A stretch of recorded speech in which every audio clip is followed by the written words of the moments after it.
This wall can't be climbed. This is very, very hard. Plus, it's designed to absorb heat, so it's extremely hot. The wall is, you won't be able to touch it. You can fry an egg on that wall. So it's a very, very hard thing to climb. ನಮಸ್ಕಾರ.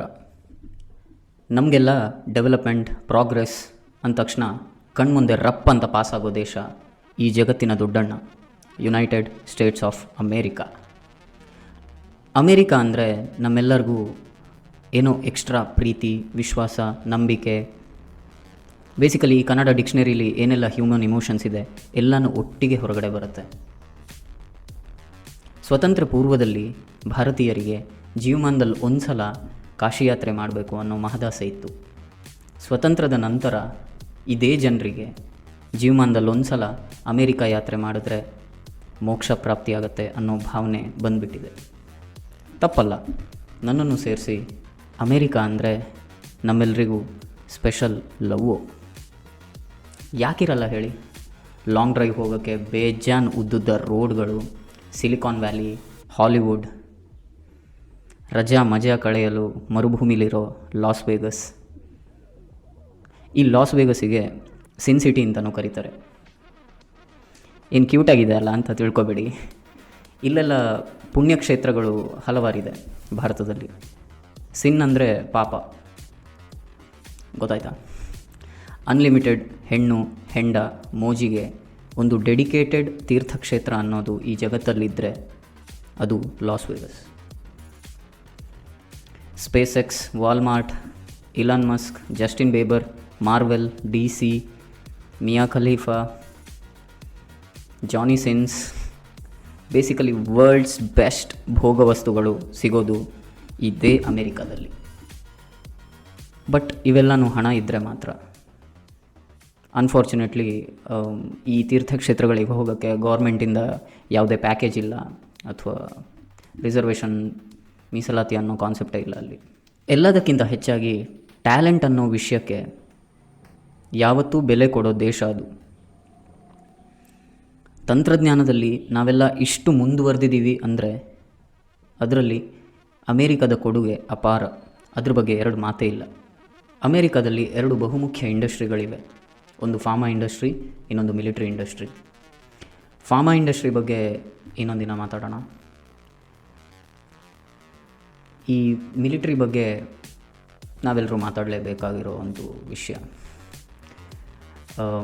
ಅಮೇರಿಕಾದಲ್ಲಿ ಜನಸಂಖ್ಯೆಗಿಂತ ಗನ್ಗಳ ಸಂಖ್ಯೆನೇ ಜಾಸ್ತಿ ಇದೆ.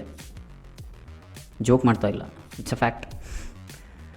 ಬನ್ನಿ, ಈ traditional media, social media, textbook, history ಬುಕ್ಸ್ನಲ್ಲಿ ನಿಮಗೆ ಅಮೇರಿಕಾದ ಬಗ್ಗೆ ಏನು ಬರೆದಿಲ್ಲ ಅಥವಾ ಏನು ತೋರಿಸಿಲ್ಲ ಅಂತಹ ವಿಷಯಗಳ ಬಗ್ಗೆ ಒಂದು ಸ್ವಲ್ಪ ಮಾತಾಡೋಣ. ನೀವು ನಂಬ್ತೀರಾ ಬಿಡ್ತೀರಾ ಗೊತ್ತಿಲ್ಲ, ಆದರೆ ವಾಸ್ತವ ಸಂಗತಿಗಳು ಯಾವತ್ತೂ ಬದಲಾಗಲ್ಲ. ಅದೇ ರೀತಿ ಜಗತ್ತಿನಾದ್ಯಂತ ಸಣ್ಣ ಪುಟ್ಟ ಗಲಾಟೆಯಿಂದ ಹಿಡಿದು ದೇಶಗಳ ಮಧ್ಯೆ ಯುದ್ಧಗಳು ಆಗ್ತಾನೆ ಇರುತ್ತೆ. ನಾವಿಲ್ಲಿ ಶಾಂತಿ, ಸಹನೆ, ಸೌಹಾರ್ದತೆ, ತಾಳ್ಮೆ ಅಂತ ಎಷ್ಟು ಭಾಷಣ ಬಿಗಿದ್ರೂ ದೇಶದ ರಕ್ಷಣಾ ವ್ಯವಸ್ಥೆಯಲ್ಲಿ ಕಾಂಪ್ರಮೈಸ್ ಅನ್ನೋ ವಿಷಯನೇ ಇಲ್ಲ. ಭಾರತೀಯರು ಕೊನೆಯದಾಗಿ ಒಂದು ಪ್ರಾಪರ್ ವಾರ್ ನೋಡಿದ್ದು 1999 ಕಾರ್ಗಿಲ್. 1999 ನಂತರ ದೇಶದಲ್ಲಿ ಅಥವಾ ಜಗತ್ತಿನಾದ್ಯಂತ ಶಾಂತಿ ನೆಲೆಸಿದೆ ಅಂತೆಲ್ಲ ಅಂದ್ಕೊಳ್ಬೇಡಿ, ಅದು ಯಾವತ್ತಿಗೂ ಸಾಧ್ಯ ಇಲ್ಲ. Basically humans R aggressive in nature. ಒಂದು ತಿಂಗಳಿಂದ ನ್ಯೂಸ್ ಚಾನಲಲ್ಲಿ ಕೇಳ್ತಾ ಇದ್ದೀರಾ, ಇನ್ನೂ ನಡೀತಾನೆ ಇದೆ. ವೆಯ್ಟ್, ಇವಾಗ ರಷ್ಯಾ ಉಕ್ರೇನ್ ವಾರ್ ಬಗ್ಗೆ ಯಾರೂ ಮಾತಾಡ್ತಾನೆ ಇಲ್ಲ ನ್ಯೂಸಲ್ಲಿ, ನನಗೆ ಗೊತ್ತಿರೋ ಥರ. ಏನಾದರೂ ಸ್ಟಾರ್ಟ್ ಮಾಡಿದ್ರೆ ಕರೆಕ್ಟಾಗಿ ಮುಗಿಸ್ರು ಅಥವಾ ಅಪ್ಡೇಟ್ ಆದರೂ ಕೊಡಿ. ಜನಗಳು ನೋಡ್ತಾ ಇರ್ತಾರಲ್ಲ, ಆ ಟೈಮಲ್ಲಿ ಎಲ್ಲ ನ್ಯೂಸ್ ಅವರು TRPಗೋಸ್ಕರ ಒಂದು 4 ಜನನ ಕರ್ಕೊಂಡ್ಬಂದು ಎಲ್ಲರೂ ರಾಜಕೀಯ ವಿಶ್ಲೇಷಕರೇ ಏನೇನೋ ಮಾತಾಡ್ತಿದ್ರು, ಬಾಯಿಗೆ ಬಂದಿದ್ದೆಲ್ಲ. ಪುಟಿನ್ ಏನು ಮಾಡ್ಬೋದು, ಜೆಲೆನ್ಸ್ಕಿ ಏನು ಮಾಡ್ಬೋದು, ನೇಟೋ ಏನು ಮಾಡ್ಬೋದು, ಭಾರತ ಏನು ಮಾಡಬೇಕು? ಯುದ್ಧ ಆಗ್ತಿರೋದು ರಷ್ಯಾಗೂ ಉಕ್ರೇನಿಗೂ. ಭಾರತ ಏನು ಮಾಡಬೇಕು? ನಮ್ಮ ವಿದೇಶಾಂಗ ಸಚಿವ ಜೈಶಂಕರ್ ಇವರೊಂದು ಸೂಪರಾಗಿ ಜನಗಳಿಗೆ ಒಂದು ಸಂದೇಶ ಕೊಟ್ಟಿದ್ದಾರೆ. ಯುರೋಪಿನ ಸಮಸ್ಯೆ ಜಗತ್ತಿನ ಸಮಸ್ಯೆ ಅಲ್ಲ ಅಂತ. ಇವಾಗ ರಷ್ಯಾ ಉಕ್ರೇನ್ ವಾರ್ ಬಗ್ಗೆ ಯಾರೂ ಮಾತಾಡ್ತಾ ಇಲ್ಲ ಅಥವಾ ಅಪ್ಡೇಟು ಕೊಡ್ತಾ ಇಲ್ಲ. ಈ ನ್ಯೂಸ್ ಚಾನಲ್ಗಳು ಅವ್ರ ಹೆಸರು ನೋಡಿದ್ರೆ ATV, BTV, UTV, FTV, Shah TV, ನಮ್ಮ TV, ನಿಮ್ಮ TV, ಅವನ TV, ಇವನ್ TV, ಕರೆಕ್ಟಾಗಿ ಒಂದು ಹೆಸರು ಕೊಟ್ಟರು. ಚಂದನ ಎಷ್ಟು ಚೆನ್ನಾಗಿದೆ, ಯಾರೂ ನೋಡಲ್ಲ, ಬಟ್ ಹೆಸರು ಚೆನ್ನಾಗಿದೆ. ಜನಗಳಿಗೆ ಅರ್ಧಂಬರ್ಧನೇ ಇಷ್ಟ ಆಗುತ್ತೆ ಅಂತ ಅನಿಸುತ್ತೆ. ರಷ್ಯಾ ಉಕ್ರೇನ್ ವಾರ್ ಬಗ್ಗೆ ಒಂದು ಸ್ವಲ್ಪ ಅಪ್ಡೇಟ್ ಕೊಡ್ತೀನಿ. ರಷ್ಯಾ ಉಕ್ರೇನ್ ನಡೆದಿದ್ದು ಯಾವಾಗ ಅಂತ ಗೊತ್ತಲ್ಲ, ಅಥವಾ ಮರ್ತೋದ್ರ? ಯಾವತ್ತೂ ಆಗಿತ್ತು, ಯಾರಿಗೂ ಆಗ್ತಾ ಇರೋದು. ಓಕೆ, ಯಾರಿಗೂ ಆಗ್ತಾ ಇರೋದು ಫೈನ್, ನೀವು ತಲೆ ಕೆಡಿಸ್ಕೋಬೇಕು ಅಂತಿಲ್ಲ, ನೀವು ನಿಮ್ಮದೇ ಮನೆ ಸಮಸ್ಯೆಯಲ್ಲಿರ್ತೀರ. ಬಟ್ ಇಡೀ ದಿನ ತೋರಿಸ್ತಾ ಇದ್ರಲ್ಲ ಮೀಡಿಯಾದಲ್ಲಿ, ಅವಾಗ ಕೂತ್ಕೊಂಡು ನೋಡ್ತಿದ್ರಲ್ಲ, ಅವಾಗ ನೋಡಿದ್ದೀರಾ ಅಂದರೆ ಅದ್ರ ಅಪ್ಡೇಟ್ ಗೊತ್ತಿರಬೇಕು ನಿಮಗೆ. ಅದಕ್ಕೋಸ್ಕರ ಹೇಳ್ತಾ ಇದ್ದೀನಿ. So NATO is nothing but ಅಮೇರಿಕಾದವರಿಗೆ ಕಡ್ಡಿ ಹಾಕ್ತಾನೆ ಇರಬೇಕು ಯಾವುದಾದ್ರೂ ದೇಶದ ಮಿಡ್ಲಲ್ಲಿ, because they are super power. So ರಷ್ಯಾನ ಹೆದರಿಸ್ಬೋದು ಅಂತ ಅಂದ್ಕೊಂಡ್ರು. ಫೆಬ್ರವರಿ 24ಕ್ಕೆ ಈ ಯುದ್ಧ ಶುರುವಾಗಿದ್ದು. 1/4 ಆಫ್ ಉಕ್ರೇನ್ ರಷ್ಯಾ ಕಂಟ್ರೋಲಲ್ಲಿದೆ. 1/4 ಅಂದರೆ ಕಾಲು ಭಾಗ ಅಂದರೆ ತುಂಬ ಚಿಕ್ಕದಾಯಿತು ಅಂತ ಅಂದ್ಕೋಬೇಡಿ. ಉಕ್ರೇನ್ ಅನ್ನೋದು ಯುರೋಪಲ್ಲೇ ಸೆಕೆಂಡ್ ಲಾರ್ಜೆಸ್ಟ್ ಕಂಟ್ರಿ, ಹಾಗಾಗಿ ಕಾಲು ಭಾಗ ಅಂದರೆ ಸ್ವಲ್ಪ ದೊಡ್ಡದೇ ಆಗುತ್ತೆ. ಸೊ ಅವರು ಅಟ್ಯಾಕ್ ಮಾಡಿರೋ ಸಿಚುವೇಶನ್ ನೋಡಿದ್ರೆ it was very well planned. ರಷ್ಯಾದವರು ಮಿಲಿಟರಿ ವೆಹಿಕಲ್ ಕೂಡ they were obeying traffic rules. ಜೋಕಲ್ಲ, ನಿಮ್ಮ ಮೀಡಿಯಾದಲ್ಲಿ ಏನು ತೋರಿಸಿದ್ದಾರೆ ಗೊತ್ತಿಲ್ಲ, but this is the fact. ಅವರು ಫುಲ್ ಪ್ಲ್ಯಾನಲ್ಲೇ ಅಟ್ಯಾಕ್ ಮಾಡಿರೋದು. ಎಲ್ಲಿ ಯಾವ್ಯಾವ ಪ್ಲೇಸ್ ತಗೋಬೇಕಿತ್ತು ಅದನ್ನು ನೀಟಾಗಿ ತಗೊಂಡಿದ್ದಾರೆ. ಇವಾಗ ಸದ್ಯಕ್ಕೆ ಈಸ್ಟರ್ನ್ ಮತ್ತು ಸದರ್ನ್ ಪಾರ್ಟ್, ಈ ಕೋಸ್ಟಲ್ ರೀಜನ್, ಪೂರ್ವ ಹಾಗೂ ದಕ್ಷಿಣ ಈ ಕೋಸ್ಟಲ್ ರೀಜನ್ನ ಅವರು ಅಂಡರಲ್ಲಿ ತಗೊಂಡಿದ್ದಾರೆ. ಈ ಬ್ಲ್ಯಾಕ್ ಸಿ ಕೋಸ್ಟಲ್ಲಿದೆ, ಬ್ಲ್ಯಾಕ್ ಸಿ ಕೋಸ್ಟ್ ಮತ್ತು ಡಾನ್ಬಾಸ್ಕ್ ರೀಜನ್, ಇದನ್ನು ತಗೊಂಡಿದ್ದಾರೆ. 2014ರಲ್ಲಿ ಕ್ರೈಮಿಯಾ ಅನ್ನೋ ಜಾಗನ ಆಲ್ರೆಡಿ ತಗೊಂಡಾಗಿತ್ತು. ಅದು ಅವರು ಕಾಂಕರ್ ಮಾಡಿರೋದು ಅಂತ ನಾನು ಹೇಳಲ್ಲ. It was already a part of Russia. War ಮಿಡ್ಲಲ್ಲಿ ಜೆಲೆನ್ಸ್ಕಿನ ಹೀರೋ ಮಾಡಿ ಹಾಕಿದ್ರು. ಅವನು ಆ್ಯಕ್ಚುಲಿ ಕಮಿಡಿಯನ್, ಜೋಕ್ ಮಾಡ್ತಾಯಿಲ್ಲ, ನಿಜವಾಗ್ಲೂ ಅವನು ಹಾಸ್ಯಗಾರ ಆಗಿದ್ದ. ಕುರಿ ಥರ ಕೂರಿಸಿದ್ರು ನೇಟೋದವರು, ನೇಟೋ ಅಂದರೆ ಅಮೇರಿಕಾದವರು, ಪ್ರೈಮ್ ಮಿನಿಸ್ಟರ್ ಆಗಿ. ಅವನು ಹೀರೋಯಿಸಮ್ ತೋರಿಸ್ದ ತುಂಬ ಸಲ, ಬಟ್ ಪುಟಿನ್ ಇದಕ್ಕೆಲ್ಲ ಕ್ಯಾರೆ ಮಾಡಿಲ್ಲ. Is a true nationalist Putin at the end of the day. Marxist ಇರಲಿ ಏನೇ ಇರಲಿ. ಅದು ಒಂದು ಗಮ್ಮತ್ತಿದೆ. ಈ ಮಾರ್ಕ್ಸಿಸಮ್ ಲೆಫ್ಟಿಸ್ಟ್ ಅಂತ ಎಲ್ಲ ಹೇಳ್ತಾರಲ್ಲ, ಸೊ ಇದು ರಷ್ಯಾ ಮತ್ತು ಚೈನಾದಲ್ಲಿ ಮೇಜರ್ ಆಗಿರೋದು. ರಷ್ಯಾ ಮತ್ತು ಚೈನಾದಲ್ಲಿ ಈ ಮಾರ್ಕ್ಸಿಸ್ಟ್ ಮತ್ತು ಲೆಫ್ಟಿಸ್ಟ್ಗಳು ಹೆವಿ ದೇಶ ಪ್ರೇಮಿಗಳು. ಅವ್ರ ದೇಶದ ಬಗ್ಗೆ, ಅವ್ರ ಜನರ ಬಗ್ಗೆನೇ ಅವ್ರು ಯೋಚನೆ ಮಾಡೋದು. ಬಟ್ ಇಂಡಿಯಾದಲ್ಲಿ ಈ ಲೆಫ್ಟಿಸ್ಟು ಅಥವಾ ಕಮ್ಯುನಿಸ್ಟು ಮಾರ್ಕ್ಸಿಸ್ಟ್ಗಳಿದಾರಲ್ಲ, ಅವ್ರಿಗೆ ದೇಶ ಪ್ರೇಮನೇ ಇಲ್ಲ. ಅವರು ಆ್ಯಂಟಿ ಇಂಡಿಯನ್ ಮೂಮೆಂಟ್ಸ್ನೇ ಮಾಡೋದವರು. ಅದು ಯಾಕೆ ಅಂತ ಗೊತ್ತಿಲ್ಲ. ಅಮೇರಿಕಾದವರು ಏನು ಅಂದ್ಕೊಂಡ್ರು, ಅಥವಾ ನೇಟೋದವರು ರಷ್ಯಾ ಕಂಪ್ಲೀಟಾಗಿ ಸೋಲನ್ನು ಒಪ್ಪಿಕೊಳ್ಳುತ್ತದೆ ಅಂತ ಆ ಥರ ತೋರಿಸಿದ್ರು ಜಗತ್ತಿಗೆ. ಬಟ್ ನೀವು ರೂಬಲ್, ಭಾರತದ ಕರೆನ್ಸಿ ರೂಪಾಯಿ ಇದ್ದ ಹಾಗೆ ರಷ್ಯಾದಲ್ಲಿ ರೂಬಲ್ ಅಂತ ಇದೆ. ವಾರ್ ನಡೆದಿದ್ದು ಫೆಬ್ರವರಿ 24. ಸೊ ಫೆಬ್ರವರಿ 23 ಇದ್ದು ರೂಬಲ್ ವ್ಯಾಲ್ಯೂ ನೋಡಿದ್ರೆ, ರೂಬಲ್ನ ಬೆಲೆ ಆ್ಯಕ್ಚುಲಿ ಅವರ ಎಕಾನಮಿಯಲ್ಲಿ ಗ್ರೋತ್ ಆಗಿದೆ. ಹಾಗೆ ಆಗುತ್ತೆ, ಯಾಕಂತಂದರೆ ಎಂಟೈರ್ ಯುರೋಪು ಗ್ಯಾಸಿಗೆ, ಆಯಿಲ್ ಆ್ಯಂಡ್ ಗ್ಯಾಸ್ ರಿಸೋರ್ಸಿಗೆ ಡಿಪೆಂಡ್ ಆಗಿರೋದೇ ರಷ್ಯಾದ ಮೇಲೆ. ಬೇಸಿಕಲಿ ಇಡೀ ಯುರೋಪಲ್ಲೇ ಪವರ್ಫುಲ್ ದೇಶ ಯಾವುದು ಅಂತ ಗೊತ್ತಾಯ್ತಲ್ಲ, ಅಮೇರಿಕಾ. ನಿಮ್ಗೆ ಆಶ್ಚರ್ಯ ಆಗ್ಬೋದು, ಅಮೇರಿಕಾ ಅಲ್ಲಿದೆ, ಯುರೋಪ್ ಇಲ್ಲಿದೆ, ಏನು ಮಾತಾಡ್ತಿದ್ದ ನೀವು ಅಂತ. ಅಲ್ಲೇ ಮಜಾ ಇರೋದು. ನೀವೇ ಲೆಕ್ಕ ಹಾಕಿ, ಮಿಲಿಟ್ರಿ ಇಂಡಸ್ಟ್ರಿ ಇಷ್ಟು ದೊಡ್ಡದಿದೆ ಅಂದಮೇಲೆ ಎಲ್ಲಾದರೂ ಸೇಲ್ ಮಾಡಬೇಕಲ್ಲ ನಿಮ್ಮ ಪ್ರಾಡಕ್ಟ್ನ. ಎಲ್ಲಿ ಸೇಲ್ ಆಗ್ತಾ ಇರ್ಬೋದು ನೋಡೋಣ. ನಿಮಗೆ ವಸಾಲ್ ಸ್ಟೇಟ್ ಅನ್ನೋ ಒಂದು ಪದ ಕೇಳಿದ್ದೀರಾ ಇಷ್ಟು ತನಕ?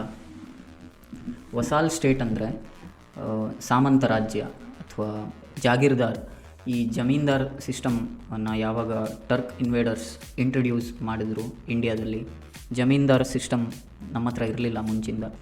ಭಾರತದಲ್ಲಿ ಮುಂಚೆ ಪ್ರತಿಯೊಬ್ಬನಿಗೂ ಅವನದೇ ಸ್ವಂತ ಸ್ವಲ್ಪ ಜಾಗಗಳಿತ್ತು. ಸೊ ಈ ವಸಾಲ್ ಸ್ಟೇಟ್ ಅಂದರೆ ಬೇಸಿಕಲಿ ಈಗ ಸೆಂಟ್ರಲ್ ಗೌರ್ಮೆಂಟ್ ಹೇಳ್ದಂಗೆ ಸ್ಟೇಟ್ಗಳು ಕೆಲಸ ಮಾಡುತ್ತೆ.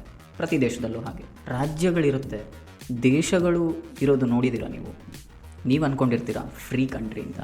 Germany free country, Japan free country. ಒಂದು ದೇಶದ ಕೆಳಗಡೆ ಇನ್ನೊಂದು ದೇಶ ಇರುತ್ತೆ ಅಂದರೆ ನಂಬ್ತೀರಾ? ನಂಬಲೇಬೇಕು ಆಬ್ವಿಯಸ್ಲಿ. ಪಾಕಿಸ್ತಾನ್ ಮುಂಚೆ ಅಮೇರಿಕಾ ಕೆಳಗಡೆ ಇತ್ತು, ಈಗ ಚೈನಾ ಕೆಳಗಡೆ ಇದೆ. 1947ರಲ್ಲಿ ಭಾರತಕ್ಕೆ ಸ್ವಾತಂತ್ರ್ಯ ಸಿಕ್ತು. ಈ ಸ್ವಾತಂತ್ರ್ಯ ಕೊಟ್ಟು ಬ್ರಿಟಿಷರು ಎಲ್ಲಿ ಹೋದರು ಅಂತ ಅಂದ್ಕೊಂಡಿದ್ದೀರಾ ನೀವು? ಇದೇ ಬ್ರಿಟಿಷ್ ಎಂಪೈರ್ ಇದೆ ಅಲ್ಲ, ಅವರ head quarters UK Washington DC shift ಆಯಿತು.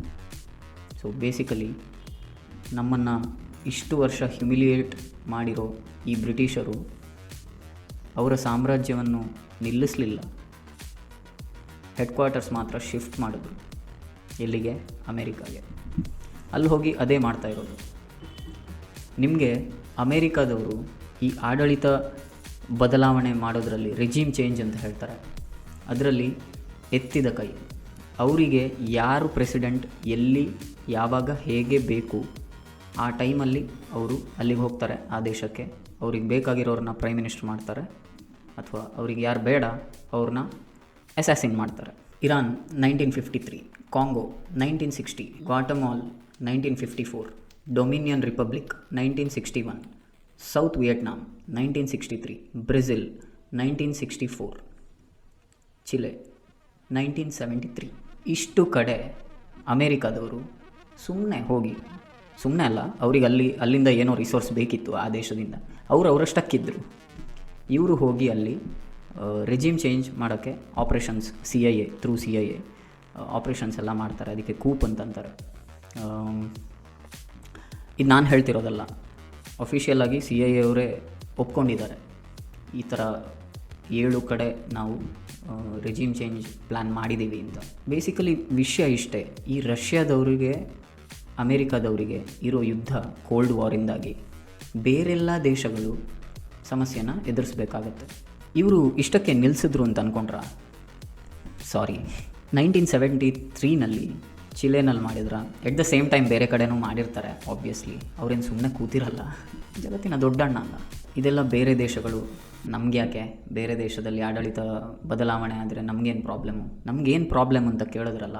1979ರಲ್ಲಿ ಅಫ್ಘಾನಿಸ್ತಾನ್ನ USSR ಸೋವಿಯತ್ ರಷ್ಯಾದವರು ದಾಳಿ ಮಾಡಿ ಅಫ್ಘಾನಿಸ್ತಾನ್ನ ಅವರ ತೆಕ್ಕೆಗೆ ತಗೊಂಡ್ರು. ಆಬ್ವಿಯಸ್ಲಿ ಅಮೇರಿಕಾಗೂ USSRಗೂ ಕೋಲ್ಡ್ ವಾರ್ ಆಗ್ತಾಯಿತ್ತು, ಅವರಿಗೆ ಉರಿದಿರುತ್ತೆ. ಸೊ ಅವರು ಪಾಕಿಸ್ತಾನಲ್ಲಿ ಮುಜಾಹಿದೀನ್ ಟೆರರ್ ಟ್ರೈನಿಂಗ್ ಕ್ಯಾಂಪ್ಸ್ನ ಸ್ಟಾರ್ಟ್ ಮಾಡಿದ್ರು. ಜಿಯಾ ಉಲ್ ಹಕ್ ಅಂತ ಕೇಳಿರ್ಬೋದು ಈ ಮುಜಾಹಿದೀನ್. ಈ ಜಿಯಾ ಉಲ್ ಹಕ್ಕಿಗೆ ಅನ್ಲಿಮಿಟೆಡ್ ವೆಪನ್, ಹಣ ಎಲ್ಲ ಕೊಟ್ಟು ಮುಜಾಹಿದೀನ್ ಒಂದು ಫ್ಯಾಕ್ಟ್ರಿನೇ ಸ್ಟಾರ್ಟ್ ಮಾಡಿದ್ರು ಪಾಕಿಸ್ತಾನಲ್ಲಿ. 10 ವರ್ಷಗಳ ಕಾಲ ಈ ಫ್ಯಾಕ್ಟ್ರಿನ ರನ್ ಮಾಡಿದ್ರು. ಯಾಕೆ? ಪಾಕಿಸ್ತಾನದವ್ರನ್ನ ಅಫ್ಘಾನಿಸ್ತಾನದವ್ರ ಮೇಲೆ ಎತ್ಕಟ್ಟಕ್ಕೆ. ಆಬ್ವಿಯಸ್ಲಿ ಎತ್ಕಟ್ಟಿದ್ದು ಮಾತ್ರ ಅಲ್ಲ, ಆ್ಯಂಡ್ ದೇ ವರ್ ಸಕ್ಸಸ್ಫುಲ್. 1989ರಲ್ಲಿ ಅಫ್ಘಾನಿಸ್ತಾನಿಂದ ಸೋವಿಯತ್ ರಷ್ಯಾ ಮೂವ್ ಔಟ್ ಆಯಿತು. 1989ರಲ್ಲಿ ಪಾಕಿಸ್ತಾನ್ ಕಂಟ್ರೋಲಲ್ಲಿ ಅಫ್ಘಾನಿಸ್ತಾನ್ ಬಂತು.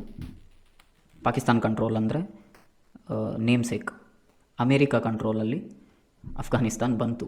1989 ನಂತರ ಈ ಫ್ಯಾಕ್ಟ್ರಿನಲ್ಲಿ ಮುಜಾಹಿದೀನ್ ಟೆರರ್ ಕ್ಯಾಂಪ್ನಲ್ಲಿ ಮಾಡೋಕ್ಕೇನು ಬೇರೆ ಕೆಲಸ ಇಲ್ಲ ಅವ್ರಿಗೆ ಇದ್ದಿದ್ದೊಂದೇ ಏನು, ಅವ್ರನ್ನ ಹುಟ್ಟಿಸಿದ್ದೇ ಅಫ್ಘಾನಿಸ್ತಾನನ ತೊಗೊಳಕ್ಕೆ, ರಷ್ಯಾದವ್ರನ್ನ ಓಡಿಸೋಕ್ಕೆ.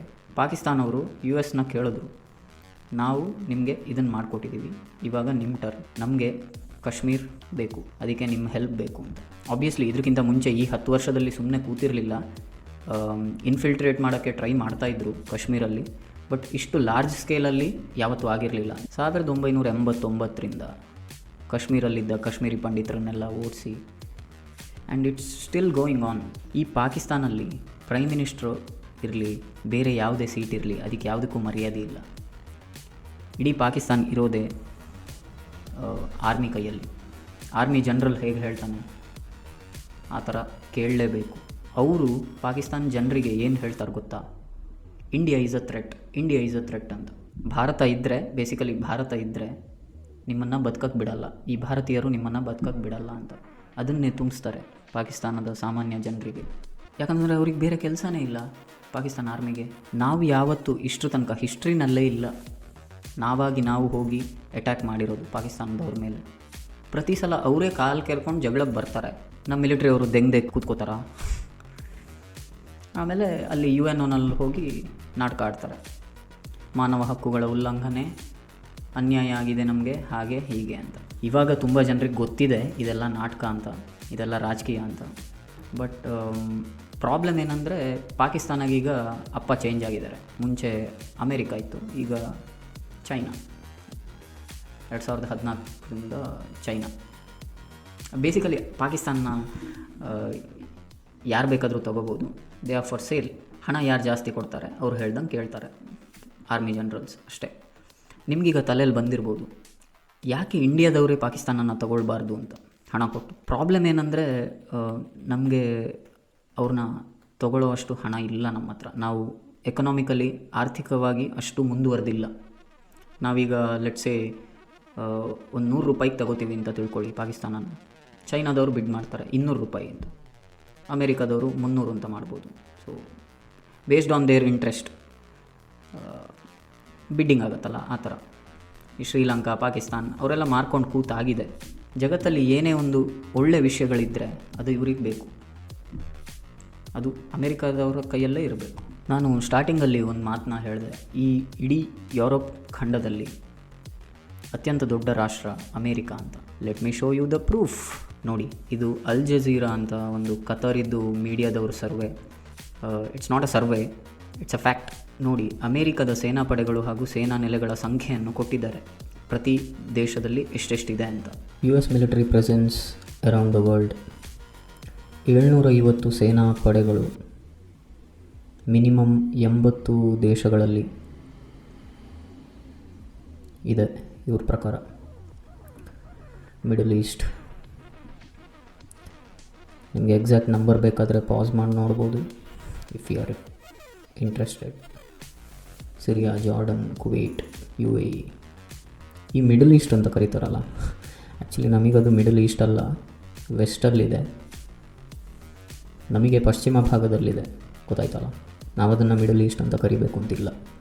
ಯುರೋಪ್. ಜಪಾನಲ್ಲಂತೂ ಕೇಳಬೇಡಿ, ಜಪಾನಲ್ಲಿ highest number of US military presence ಇರೋದು.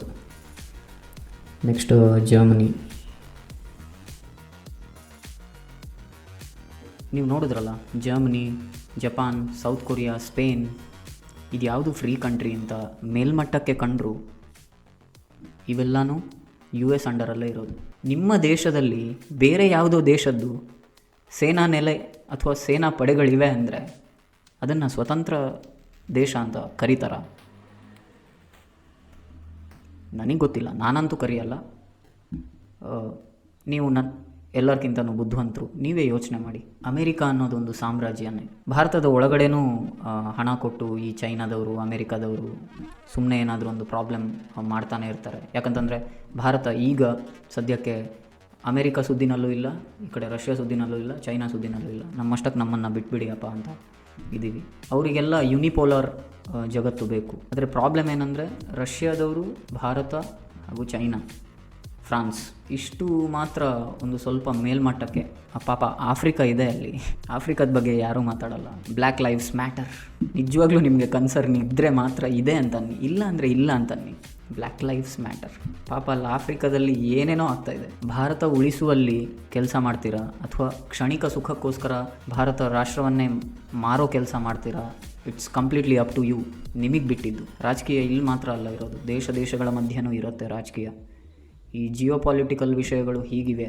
ಹಾಗಾಗಿ ನಾವು ಆದಷ್ಟು ಒಟ್ಟಿಗಿರಬೇಕು. ದೇಶ ಒಡೆಯೋ ಕೆಲಸ ಮಾಡಬಾರ್ದು, ದೇಶ ಒಟ್ಟುಗೂಡಿಸೋವಂಥ ಕೆಲಸ ಆದಷ್ಟು ಮಾಡಿದ್ರೆ ಒಳ್ಳೆಯದು. ಕನಿಷ್ಠ 8,000ದಿಂದ ಗರಿಷ್ಠ 60,000 ವರ್ಷದ ಇತಿಹಾಸ ಇರೋ ಈ ಭಾರತೀಯ ನಾಗರಿಕತೆಗೆ ನೀವು ಎಷ್ಟು ಮರ್ಯಾದೆ ಕೊಟ್ಟಿದ್ದೀರಾ ಗೊತ್ತಿಲ್ಲ. ಯಾಕಂತಂದರೆ ನಾವು ಇತಿಹಾಸದ ಬಗ್ಗೆ ಓದಲೇ ಇಲ್ಲ. ಅಟ್ಲೀಸ್ಟ್ ಭಾರತದ ಮೇಲೆ ಒಂದು ಸ್ವಲ್ಪ ಆದರೂ ಪ್ರೇಮ ಇರಲಿ, ಪ್ರೀತಿ, ಪ್ರೇಮ, ವಾತ್ಸಲ್ಯ ಹುಟ್ಟಿದ್ದೀರಲ್ಲ, ಒಂದು ಸ್ವಲ್ಪ ಗೌರವ ಇರಲಿ. ಎಲ್ಲನೂ ಬಿಡಬೇಡಿ. ಧನ್ಯವಾದ. ಜೈ ಭಾರತ್.